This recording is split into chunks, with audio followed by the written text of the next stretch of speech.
I'd like to welcome everyone to today's presentation, which is part of AIMCAL's 2020 Roll-to-Roll Conference. So today I'm going to talk about Unwind Splicing Systems.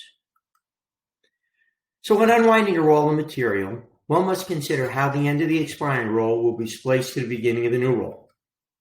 And this includes consideration of several things, such as what method is most suited for combining the webs, whether the splice will be formed with the material stopped or moving, what method is most suitable for cutting the expiring web, and lastly, whether a lap or butt splice will be formed.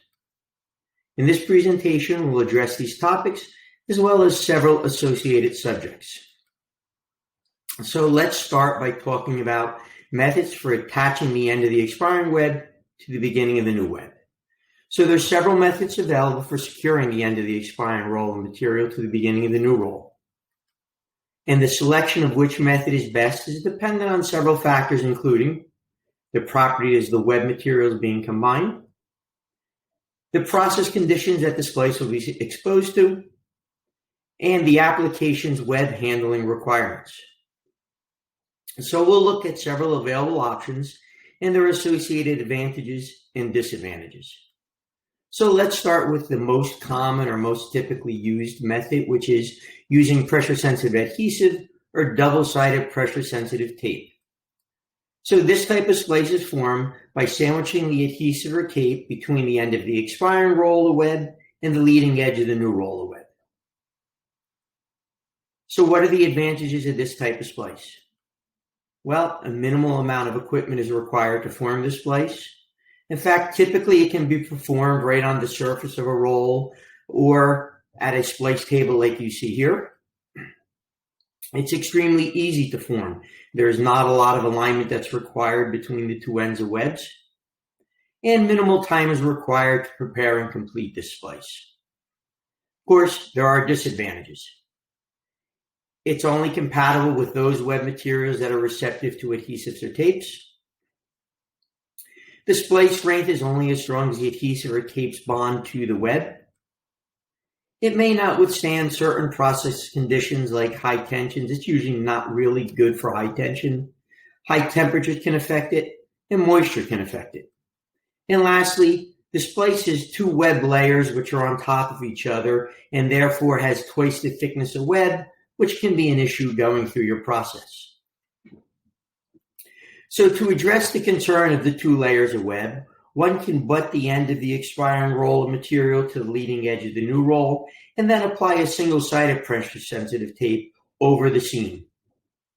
And for added strength, you may put adhesive tape on the opposite side so that we have more tape and we limit the exposure of the adhesive to the process. So this addresses the issue of the double thickness, but does nothing to address compatibility issues, splice strength issues, and the ability to withstand the process conditions. So as an alternative, one might use a heat seal tape. So this type of tape is laid again between the layers of web, and then pressure and heat is applied for a period of time to form the bond. So what are the advantages of this type of splice? Well, it typically forms a stronger bond than that provided by the previously discussed pressure-sensitive tape. It's compatible with a greater range of products. Of course, there are disadvantages. It requires special hardware to form the splice, like you see here in Unwind with the heat seal splice table. It may not have enough bond strength for certain webs. It still may not withstand those certain process conditions. It's a little better than pressure-sensitive tape typically with high tensions, but still not great. High temperatures may affect it, and moisture may affect it. It still results in that lap splice, so you still have that double layer of web. And lastly, splice formation requires time with the web end stopped, and we'll talk more about that a little bit later. So as an alternative, you may want to form a splice by sewing the ends of the web together. So what are the advantages of this type of splice? Well, it creates a stronger seam or a pretty strong seam between the ends of the web that does well with certain process conditions. Sewn splices are usually good for high tensions. Temperature doesn't typically affect it, nor does moisture. However, there once again are disadvantages. It requires special equipment. So here you see an unwind with an integral sewing machine. It's only applicable for certain webs. Not every web can be sewn together. Obviously, it works great with fabrics, but you're not going to sew, for example, paper together. And again, splice formation requires time with the web ends stopped. As an alternative, you may want to staple the ends of the web together. So what are the advantages of this type of splice? Well, it creates a strong seam between the ends of the web, which really are not affected. The stapled splice is not affected by high tension typically. Hot temperatures don't affect it, nor does moisture. However, once again, there's disadvantages. Only certain webs can be stapled together. It requires special equipment to put the staples in. And passing the staples through the equipment can be very difficult. And again, the splice formation requires time with the web ends stopped. As an alternative, you may want to weld the ends of the webs together. So what are the advantages of the welded splice? Well, it creates a strong seam. In fact, sometimes the welded seam is actually stronger than the base material, and it does well with high tensions. Temperatures don't affect a welded seam typically, and moisture doesn't affect it. Of course, there are disadvantages. Again, it requires special equipment, and this equipment can be pretty expensive. So here you see an unwind with an ultrasonic welder built into it. It's only applicable for those webs that can be welded together. Obviously, certain webs like papers are not going to be welded together. And again, splice formation requires time with the web stopped. So based on the previous, the design of the unwind should include accommodations to allow for the required splice to be formed. And depending on the mix of webs that are being handled in your process, more than one splicing method may need to be included in the design. Like you see the unwind here, which has a splice table for doing tape splices, as well as a sewing machine for handling those webs that need to be sewn together. So next, let's talk about splicing while the webs are moving versus stationary. So the type of splice that is required typically dictates if it can be performed with the web ends moving or stationary. So for the previously discussed methods, only those formed with pressure-sensitive tape and pressure-sensitive adhesives typically lend themselves well to being accomplished with moving webs. And in these cases, because of safety concerns, the splice should really be performed automatically without the need for the operator to interface with the moving web. And though this type of system can take one of several forms, it typically features a turret unwind with an automatic on-the-fly splicing and cutting system like you see here. So this unwind is designed to allow for the splice of the leading edge of the new roll to the tail of the expiring web without stopping the running web, stopping the unwind, or the operator interfacing with the moving web. So let's talk about how the system works. The new roll is loaded into the non-active unwind position, so that would be the position on the left in the photograph, while the expiring roll is running from the right side of the turret assembly. And taper adhesive is applied to the leading edge of this new roll. The turret then indexes, bringing the new roll into the splice position, which is adjacent to the running web, as well as near the bump roll and cutoff knife assemblies. The taper adhesive that's on the leading edge of the web then is brought into contact with the running web, bonding the two together. And finally, the running web is cut from the expiring roll somewhere between the point where they're combined and the expiring roll of web. So let's talk about the advantages of this type of unwind. Well, it allows for the automatic splice of the new roll without operator intervention. It allows for automatic splicing of the new roll without stopping the unwind. And it allows for this to be done at high speeds without stopping the running web. Of course, there are several disadvantages. First of all, it's limited to a lap type splice, and it only applies to those type of splices, as we mentioned earlier, that can be performed using tapes or adhesives. So for the other previously mentioned joining methods, as well as certain methods of splicing where you're using pressure-sensitive tapes or adhesives, it's typical that the web ends are stationary during splicing. So in these cases, you need to consider, is it practical to stop the process for the splice to be formed, or if the process needs to continue while the splice is being made. So for those applications where the process needs to continue while the web ends are stopped for splicing, it's typical that a machinery section is added to allow for this. And this added section can be one of several things. It can be a J-box like you see here, which works well with certain webs such as fabrics. It can be a conveyor, which is used for certain materials such as foams. Or it could be your more traditional web accumulator, which works well with a lot of materials, including various films and papers. So these sections allow for the web to be stored in it, which is then used to be fed to the process while the unwind is stopped for splicing. So what are the advantages of this type of system? Well, it allows for those time-consuming splice methods such as, heat seal taping or sewing or stapling or welding to be performed without the process being stopped. However, it offers has certain disadvantages. For example, it requires a significant number of rolls, often to contact and possibly damage the web. It takes up significant floor space. It can cause tension upsets. It's an expensive piece of equipment to add to your process line, and it really doesn't work well at high speeds because of the amount of storage that you actually need to keep in the J box or on the conveyor in the accumulator in order to feed the process during splicing. So next, let's talk about cutting the expiring web. So it's typical that the end of the expiring roll's web needs to be cut during splicing. And there's several factors that dictate the type of cutting hardware that's required, including the web material that needs to be cut, if the web will be moving or stationary during cutting, and the speed of the web if it is to be cut while moving.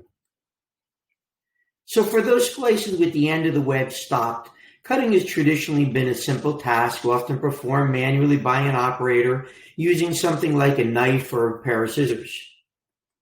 However, as we become more aware of safety and we increase our safety practices, these forms of web cutting are being replaced with automated systems that are integrated into the unwind. And for those applications where splicing and cutting occurs with the web moving, really for safety purposes, the inclusion of an integrated automatic cutting system is a must. So let's talk about the types of cutting systems that are available. We'll start with talking about a traversing razor. So for some applications, a simple traversing razor like you see here, where a razor is dragged across the web to cut it, is a very elegant and simple solution. So what are the advantages of this type of system? Well, it's relatively inexpensive, and it's typically low maintenance. There's really not a lot of parts that can fail. Of course, it has disadvantages. There's certain methods that can't be cut with a simple razor, and it may cut on a bias if used with the moving web. So as that blade goes across, if the web is moving, you're going to cut on a bias. For certain applications, you may be able to use a serrated rupture type knife, which is fired rapidly into the web to cut it. So what are the advantages of this system? Well, it works well at high speeds, and it's typically low maintenance. Again, there's not a lot of moving parts. So what are the disadvantages of this system? Well, there's certain materials that it just can't cut, and it tends to be more expensive than the rupture type knife. Now, for certain applications, a shear system may work well. And what are advantages of the shear system?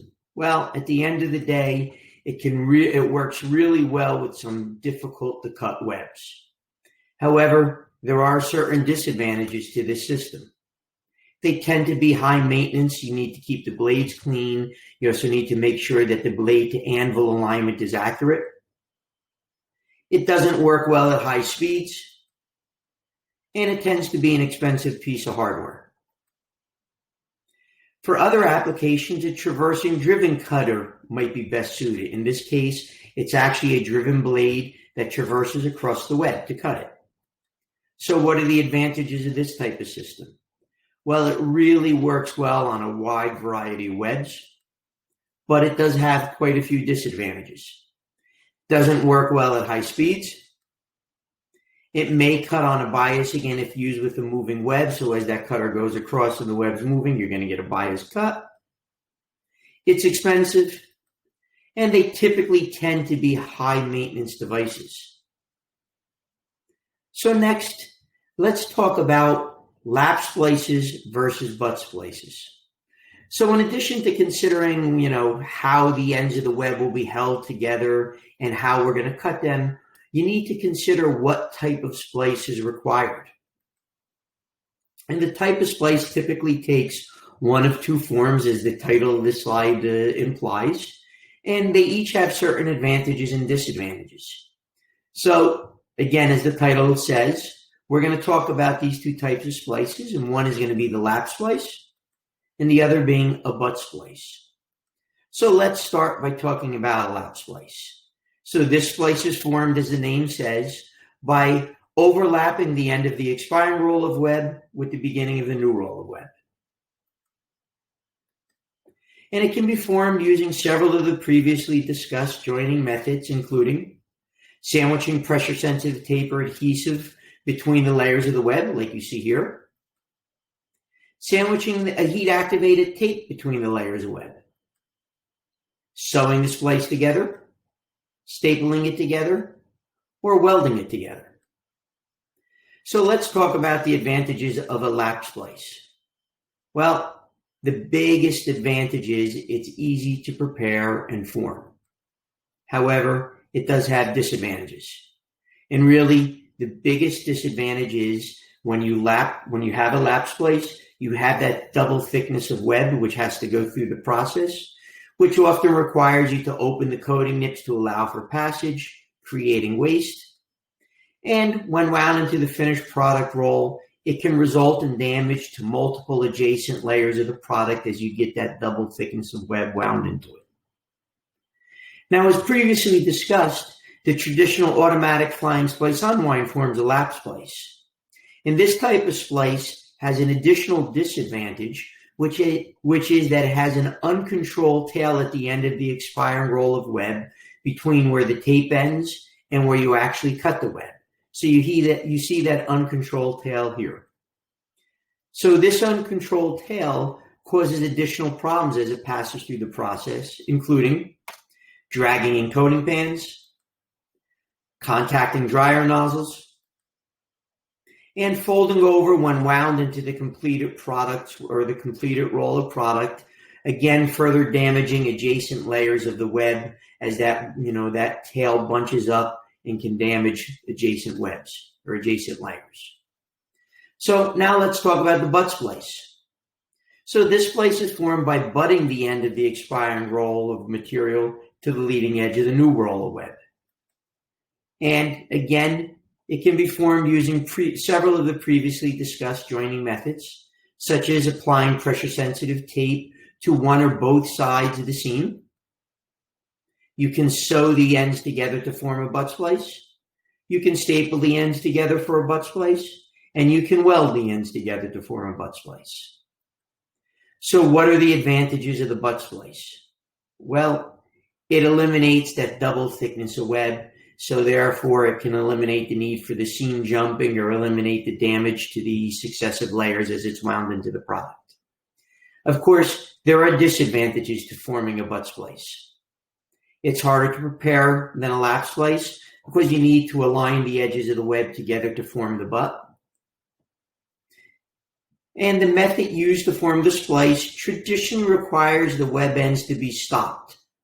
And this requires either the process to be stopped for splicing or the requirement to include the previously discussed J boxes or conveyors or accumulators so that you have time to prepare the butt splice while the process continues to run.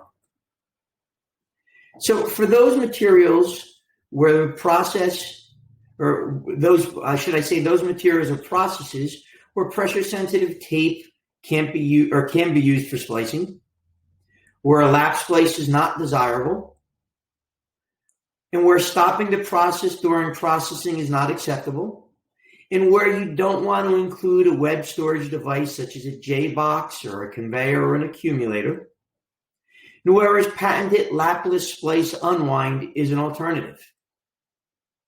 So this system allows for a fully automatic splice to be formed without an overlap of the web ends, without a free tail, without exposed adhesive, without a need to stop the ends of the web. So let's talk about the steps required to prepare and form this splice. So first, the operator prepares the leading edge of the new roll by placing a single-sided splice tape under it with the adhesive side up and with a portion of the tape exposed, as you see here. Additionally, the operator prepares the splice roll, placing a strip of tape on it in the designated area with the adhesive side exposed. Once these steps are completed, the system will automatically form a lapless splice with tape on both sides without slowing down the web. And the system works using a traditional turret unwind combined with a proprietary splice roll assembly. So in conclusion, there's many things to consider when examining the best way to splice the end of the running roll of web to the beginning of the new roll of web. And one needs to select a splice system that is most compatible with the web's properties, as well as the process the splice will be subject to.